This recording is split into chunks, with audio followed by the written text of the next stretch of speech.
welcome. This is Peter Winnick. I'm the founder and CEO of Thought Leadership Leverage, and you're joining us on the podcast today, which is Leveraging Thought Leadership. So today's going to be fun. I have an old pal, Matt Holt, is with us today. Matt is the editor-in-chief of Matt Holt Books, which is a Ben Bella imprint. He was previously senior VP and executive publisher at a little publishing house called John Wiley and Sons, where he oversaw a team of 85. He's had an almost 30-year career. He's acquired over 1,000 titles and published 1,000 titles. If I went into some of the highlight reel of that, we'd run out of time. So before I do that, let's just jump in. Matt, how are you today? I'm good, Peter. Good to see your face in warm Florida. Yeah, exactly. So, you've been at the sort of epicenter of publishing for a long, long time, right? And let's just talk about misconceptions, because I literally had, it's not even lunchtime today, and I've already had 2 calls with clients telling me their fantasy plans of, I'm going to write a manuscript, get an agent, and then the publisher will publish it, give me a lot of money and market it. Perfect. And I always feel like I'm telling 7-year-olds there's no Easter bunny. So could you tell people there's no Easter bunny for me? Well, I don't think there is, but that is a very common conversation to have. As you mentioned earlier, I worked at John Wiley for a long time. Great company. Still a lot of love for my colleagues and folks there. Wiley was interesting because it's not traditionally what they considered the Big Five or the Big Four or whatever that number is now. It is a mixture of all different types: trade publishing, higher education publishing, and scientific, technical, medical. A little bit similar to what McGraw-Hill was like in the heyday. But you're right. There's a lot of misconceptions about publishing. There's a lot of bad information. There's a lot of people out there that are looking to take advantage of folks and that are interested in publishing. It's easier now than probably it ever has been to get a book out. That's great, but it also means there's just a lot of stuff out there that makes it harder to get noticed and harder to be positioned as an expert. And the qualities vary a lot. You can get a book very quickly and very cheaply, or you can get a book done correctly, in my opinion. So, so tell me if I'm giving people good or bad advice. Probably a nice thing to know. When people come to me and we start talking about a book, and again, I'm not a publishing guy, right? I'm not an agent, I'm not a publisher, etc. I'm serving the client in a broader context of what are they trying to achieve. I always start with, well, let's think about what is the strategy? What are we trying to achieve from a business objective perspective? Then you double click underneath that is, okay, do you want to publish a book? Then the next step is, let's talk about the various business models under publishing and what's the right fit for you. So how would you rate that? I mean, I think it's perfect. I usually start out my calls with authors, and they can be agented or unagented. Yep. Some houses prefer one or the other. I think with the internet and being able to reach people and kind of, it's changed over time. There were certain houses that just did not accept unagented or unsolicited proposals, but most probably do now. I usually start my calls or discussions, and I like to have a discussion with an author before we decide to work together or not. And usually my first question is, what do you want to have happen, and why are you doing this? Like, what does success look like? Right. And you get a couple answers, and some of them are kind of bullshitty answers. It's, I'm primarily business and finance and have been for most of my career. You hear things like, well, I want to make an impact and change the world. And that's great. And that's very admirable. But most likely business folks, people that publish, men and women that publish in business, have other reasons. And that is, I want to position myself in the marketplace. I want to elevate my image or my platform. My brand. Yeah. And I want to get more clients. I want to raise my speaking or consulting fees, blah, blah, blah. I love to hear that, in addition to I want to publish something that helps people. You get kind of mixed signals, but I really want to know that for me, they have a sound rationale for wanting to publish. And it's not just, well, people have been asking me. It's, I want to publish this book because I want to have an impact on my business. No, I get that. And if it's so check the box, they should probably go to one of those book in an hour companies or whatever. If they don't care if it's just a billboard, and they're not going to put in the That's reps right. and the effort. Great. So let me ask you this. You've got more things submitted to you than you could possibly publish, That's right? And right. you've been doing this a long, long time. And I don't know what your acceptance rate is, 20, 30. I mean, what's the typical? I don't, it's a funny business. I try not to, I don't keep track. I typically know within a half hour, 20 minutes of reading a proposal, whether it's something at least I want to explore or not. There's certain things I look for in a proposal. And if they don't But have it's not 90%. My point is there's a whole bunch of criteria that you're looking at.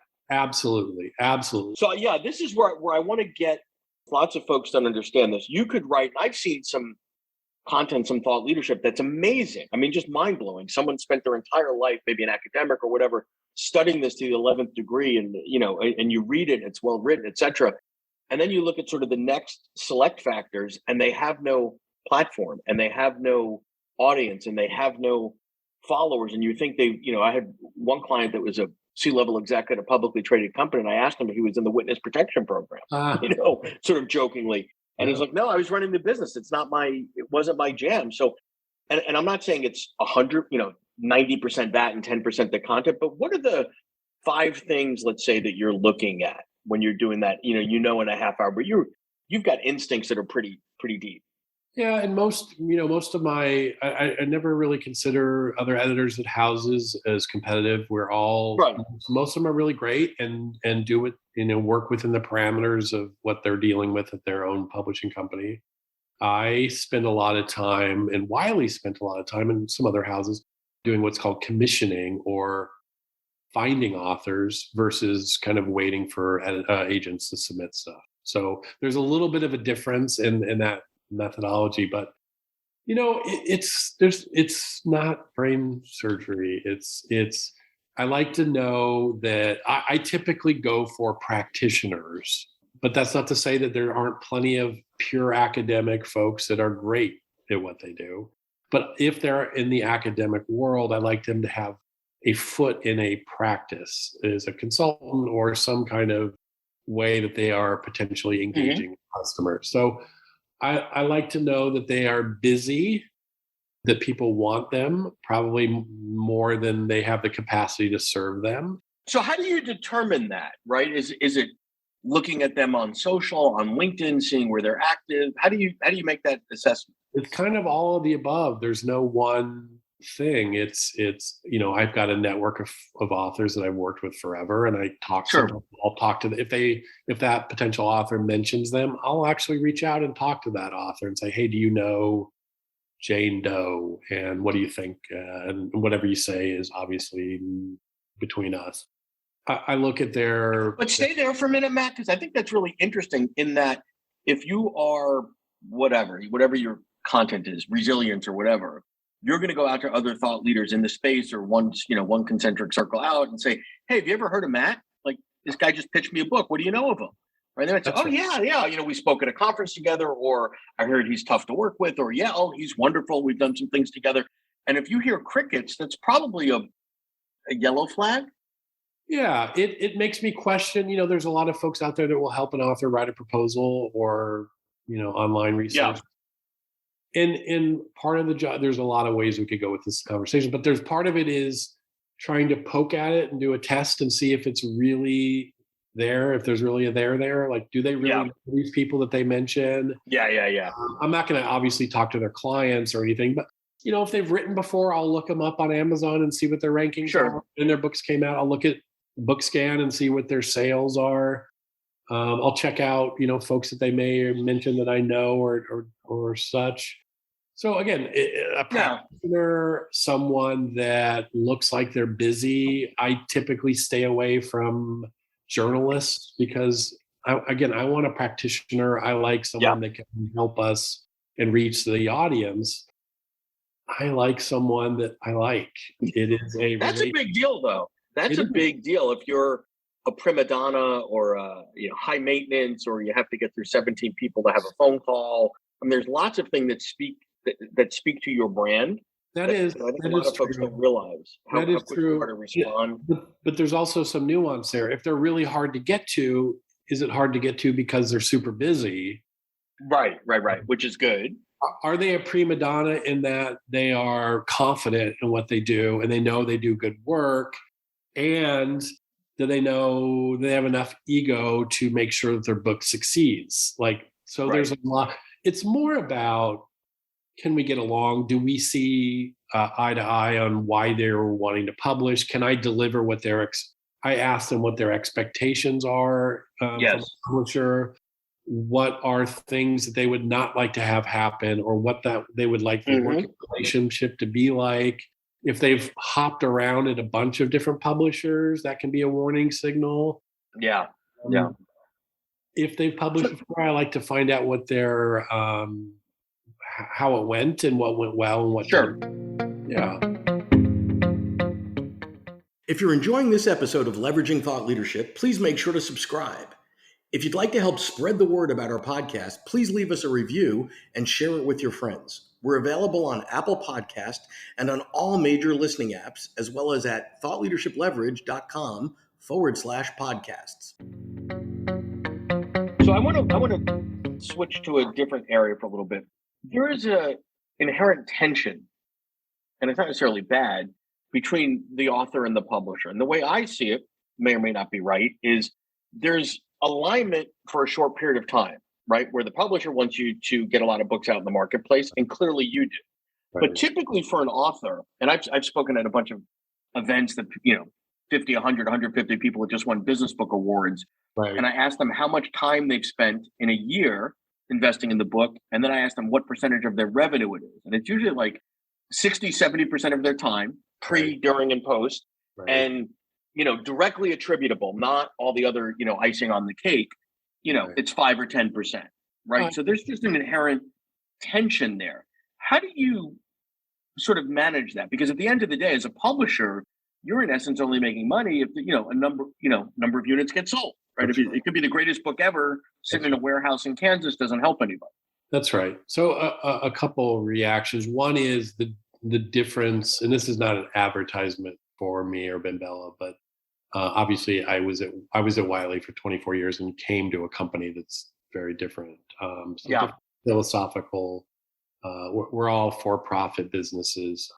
I think it's about setting expectations and finding out what the author thinks is going to happen.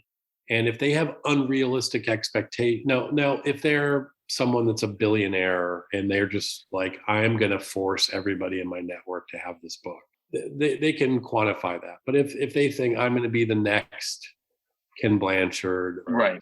you've got to temper or at least listen to why they think that's the case. And if you think they can deliver that, which is a high bar, and it probably won't happen, you have to decide whether or not you want to do enter a relationship with them, because if that's their bar, they're going to be disappointed. So Yeah. sometimes I'll start by sharing sales data from BookScan with an author on a call when they list other books. And sometimes they're really surprised that a book that they think is amazing and was everywhere hasn't sold as many as they think. So Sure. there's also, I had lunch with one of my former authors here in Nashville last week, a guy named Joe Calloway, who's since Oh, retired. yeah. Yep. Amazing guy, and one of the reasons I came to Nashville, and just a great friend, and was a great author, and retired. But several times he said to me, like when he published his first book, Becoming a Category 1, it had a direct impact on his speaking fee. So I hear that sometimes authors spend a lot of time, and they will spend a lot of time, and most likely the amount of time, if they bill it out at an hourly rate, will not pay off in terms of the sales of the book. But if you look at other impacts on their business, you're hopeful that their speaking rates go up, or they get more consulting gigs. Or So stay there for a minute, because I think, and this is, I spend a lot of time on this issue, in that it has to be in parallel, not linear. So a lot of folks think, here's the process to write the book, do the research, write the book, publish the book, and then rainbows and unicorns, right? Good things happen. Right. And I think in order for the rainbows and unicorns to happen, you have to have baked into your business model, what does it mean? Because if you just sort of put out the book and it's wildly successful, whatever that means, relatively speaking, right? And all you have is you as a practitioner, it's not really hard to sell one person's time. Like, it's actually quite easy. And a book is a mass market tool. and you only have 40, 50, 60 hours a week to sell, it's kind of silly. So I'm Right. always looking and say, okay, let's prepare for what that client journey is. So they come in with a book, they fall in love with you. Maybe they have you speak, they have you advise, they have you consult. That tends to be expensive. What are the other things that are derivatives of your intellectual property, of your thought leadership that could be helpful to folks? And that's where I get the glaze, huh? And for you in your business, what are some things that they can engage you with that maybe you don't have to be directly involved with, right? Because there's only one of them, as you said, or a few of them. But what other products or services or offerings do they have where they can still engage with your content or philosophical take and on business or whatever it is, but they don't have to be getting on a plane or Zooming or whatever it is. Yeah, I always work with clients. Say, listen, what can we do so you don't need to be in the room or in the Zoom for ideas and dollars to exchange? Right? And it's like, oh, and I think a lot of people got shocked or were shocked, maybe continue to be shocked, when COVID hit and the speaking world froze. Like if that was your thing, and listen, when it's great, it's great. We don't know when that'll ever be again. Yeah. It's interesting. I started the imprint with Ben Bella in March of 2020. So left Great timing. left Wiley in March. I mean, it was kind of good timing. It was super scary in the beginning for everybody because nobody really knew. Kind of the world stopped.